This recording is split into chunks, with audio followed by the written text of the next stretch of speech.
Alors, aujourd'hui, on va s'intéresser au monde paysan. Et Tribune Quotidien nous dit que ça ne va pas.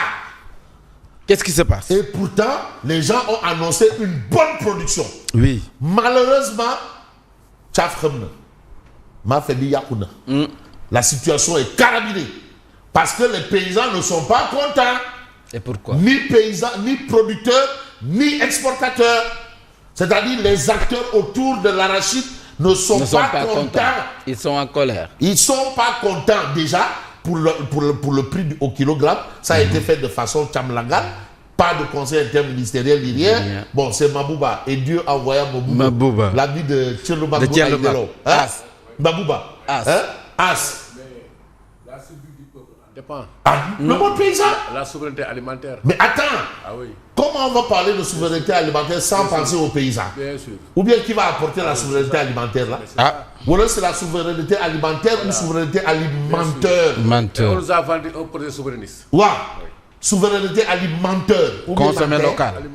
Bref. Alors, rareté des points de collecte. Parce qu'il faut des points de collecte. Délivrance de bons. Ah, les bons reviennent. Ah, oui. Vous savez, les paysans, quand vous leur parlez de bons, là, il a. Quand vous dites bon, il fouille. Tarant forcé. Obligatoire. Ah non, on revient à avant. Années 60. Et aujourd'hui, les paysans noirs de colère. Ça, c'est une nouvelle tribune. Les paysans noirs de colère. Le monde paysan. Bon, on va énumérer. Ande Gassam, noir de colère. Continue de faire Gassam. Sont fâchés. Terra Gassam, fâché. L'administration. Les paysans sont fâchés. Oui. Parce qu'ils n'ont pas ce qu'ils veulent. Les étudiants sont fâchés. Hein? Les travailleurs de l'administration sont fâchés. Et qui encore? Ande Gassam. Les techniciens de santé sont fâchés. Ah oui. La presse est fâchée. Parce que tu as vu, ils lisent appel et hop. Ouais. Fâché. Qui encore? Waribana. Les impactés du terrain. Les impactés sont fâchés. Waribana. Alors, les paysans noirs de colère. Ça, c'est un titre d'Alpha Blondy. Alpha Blondy. Dans les années 90, quand il y avait des crises un peu partout. Multipartisme. Voilà, multipartisme. Voilà. Les paysans noirs de colère. Ça, c'est une situation. On a la même situation, toujours dans le tribune qui nous dit campagne de commercialisation, bradage des productions à Taïba Niassène, qui est quand même un point important dans le bassin arachidier. Rappelons l'histoire de Taïba Niassène, qui est le berceau de la faïda tidiane. Taïba Niassène, c'est Taïba. Et l'histoire vous dit qu'à un moment, c'est-à-dire le pays a été envahi d'animaux qui ravageaient les récoltes, sauf à Taïba Niassène. Ils ont survolé Taïba Niassène. L'imam, c'est Saïr Agbati. Alors, exportateurs et producteurs réclament la suspension de la taxe de 40 francs CFA sur les exportations. Non seulement rien n'est OK, rien n'est prêt, et on a vu un peu le chargé de la communication du CNCR qui dit que tout ce qu'on dit là, le problème c'est qu'il n'y a pas d'argent. Khalis Amoul. Bon, quand je dis, mais il y a Khalis, il dit non, il faut aller demander au gouvernement. Il n'y a pas d'argent. Et en plus de ça, on impose une taxe de 40 francs au kilogramme à l'exportation. Et aujourd'hui, producteurs et exportateurs disent avant de faire du salat pour à la Nabi, ak ikhlas, ou bien aller faire de l'acte de construction. Waouh. En tout cas, la situation est là. Bref, on va essayer d'évoluer avec Tribune qui nous dit relance économique, rééquilibrage des comptes publics. Madana Khan propose 38 mesures pour accélérer le redressement. Donc il remet en cause le presse. Le programme de redressement économique et social, il dit c'est pas bon. C'est pas bon. Ça, c'est l'avis de justement Madana Khan. Et puis vous avez Maître Baboukat Sissé sur l'audition du maire de Agnam au pôle judiciaire financier. Mais Maître Baboukat Sissé nous dit que Farmagom avait du mal à respirer. Il prenait des pauses de 30 minutes pour pouvoir prendre des médicaments et se reposer. Donc l'audition là, vraiment, c'était quand même compliqué. L'audition où on voit quelqu'un, un prévenu débarquer dans une ambulance médicalisée. Ambulance. Donc il ne peut même pas monter dans une voiture comme ça. C'est autre chose. Médicalisé, ambulance. Donc ça, c'est un indicateur. Maintenant, ceux qui considèrent peut-être que ça devrait se faire ainsi, alhamdoulilah. Alors, Farba Ngom avait du mal à respirer. Nous, on va peut-être pas respirer la forme, mais on va voir aussi le titre justement d'un journal qui évoque la question de Farba Ngom. Non, pardon, c'est l'évidence. Arrivé en ambulance, Farba Ngom retourne au pavillon spécial après son audition au pôle judiciaire financier. Alors, tristesse et inquiétude autour de Farba. Parce que Farba ne va pas bien. Ça aussi, c'est un fait qui a été noté et par les avocats et par ceux qui ont quand même vu l'homme Farba Ngom qu'on connaît, qui a quand même une certaine morphologie et qui se retrouve dans une autre morphologie. Ça, c'est un mauvais indicateur. Et voilà pourquoi vous avez l'évidence qui lui dit tristesse et inquiétude autour de Farba. Et puis, redressement économique. Parce que le problème, il est économique. Aïdiou ne s'entend pas avec l'autre. Voilà bon, Yassine. Les deux là, Ousseinou Hassan comme Khadjag Moussek. Bon, Aïdiou Akdiou, ça, c'est pas ça. Il est économique. Non, parfois la diversion là, ça ressemble à du divertissement. Ah oui, attention. Non, il est économique. D'où la réaction de Madana Khan. Dogoutiès. Voilà. Banquier. Doundou lance le parrain au lieu du presse. Parrain. Ne parrain. Parrain ou le pareul? Parrain non, c'était Mariam Wadli qui était parrain. On dit parrain à Paregoul. Mariam, vous avez connu Mariam Wadli? Mariam Wandi. Parrain, vous n'êtes parrain à Paregoul. Mariam Wadli, n'est ça? Hein? Non, non, ces gens-là étaient là, Mariam Wadli, parrain à Paregoul. Hein? Plan Macky Sall, quand Karim et Souad, on disait le plan Takal. Macky lui disait Takal Takoul. Non, mais c'était vraiment gay, élégant. Hein? Takal Takoul. Ça, ouais, il brandit à Wakam un sac de riz vide. Maintenant, les autres du pouvoir disaient c'est quel riz ça? C'est du riz importé ou bien c'est du riz? Quel est le riz brisé ou comment? Bon, ça c'était de l'élégance oppositionnelle. Voilà. Alors, c'était du gentleman agreement. Maintenant, on a des gladiateurs. Bon, alors, Mortal nous, Kombat. des insulteurs chevronnés. Hein?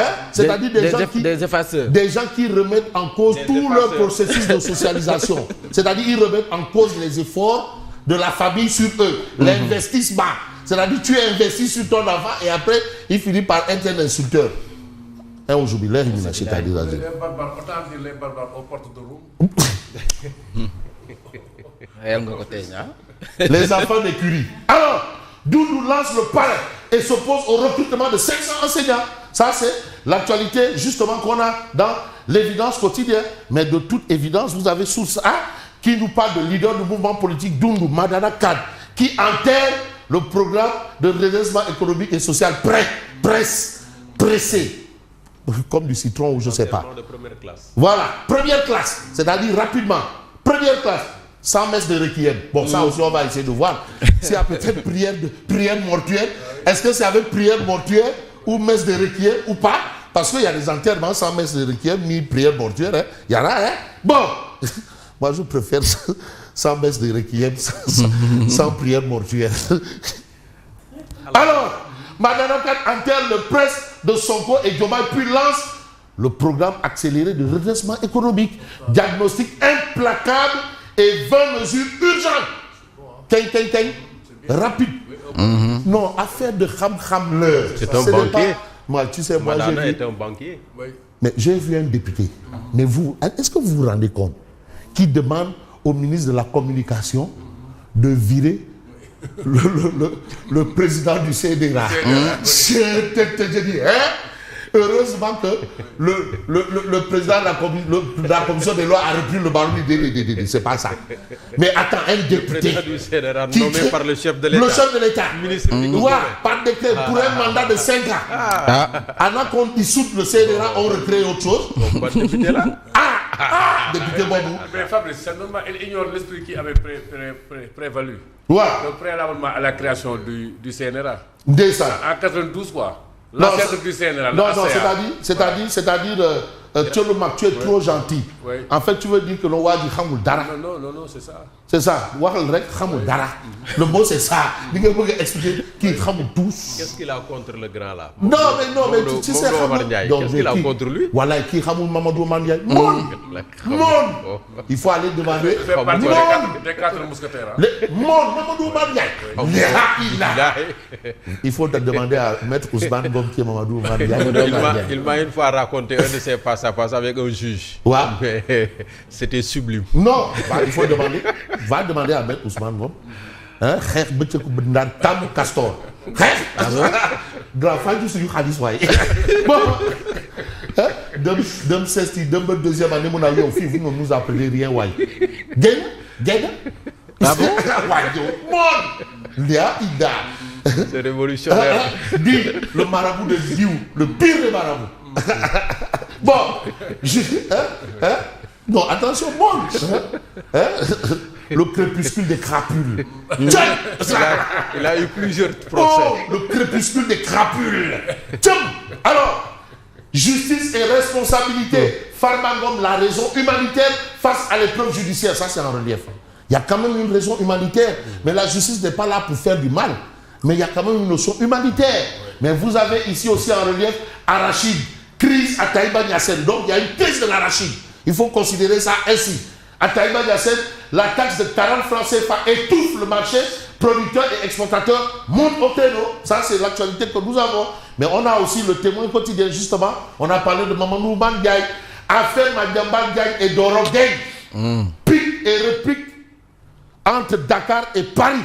Voilà maintenant là où on est dans cette histoire. Mais l'histoire retiendra aussi un fait, c'est le Dakarois quotidien qui nous dit, audition au pôle judiciaire financier, l'état de santé de Farmangom inquiète. Vous avez accord portant extradition de ressortissants entre le Sénégal et la France, mais Yacine Fall, type Christine Fage, type. Mais il y a un souci, et dans ce souci, vous avez le point actuel quand même qui met le doigt quelque part là où c'est important de mettre le doigt. Et je ne peux pas ne pas évoquer le point actuel à ce sujet. Ça, c'est le point actuel sport. Mais non, parce qu'il ne faudrait pas quand même pervertir ou travestir les choses. Il faut quand même dire les choses telles quelles. Mais attention, en répondant à l'ambassadrice de France, Yacine Fall se croit-elle encore au ministère des Affaires étrangères? Attention. Alors, la paralysie des fonds voudrait que le ministre des Affaires étrangères monte au créneau à la place de Yacine Fall. Voilà ce que relève bien entendu le point actuel. Et c'est sur cette actualité que je dis bonjour Yacine. Bien entendu, merci d'être là. Et vous avez un peu Odia qui est en train de séparer une Kherou Med ou le Kherou Robinet. Voilà, les querelles de voisins. Hein? Robinet bagarre. Robinet bagarre. J'espère que ce n'est pas le robinet Lansana. Sinon, les gens de l'usine Ben Tali vont me dire dédé. On a un bagarre à Thiès. Ah, robinet bagarre à Thiès, Ben Tali. Robinet bagarre. Ouais, je me rappelle à l'époque. Robinet Bitegno. À mon filet. Merci et bonne continuation.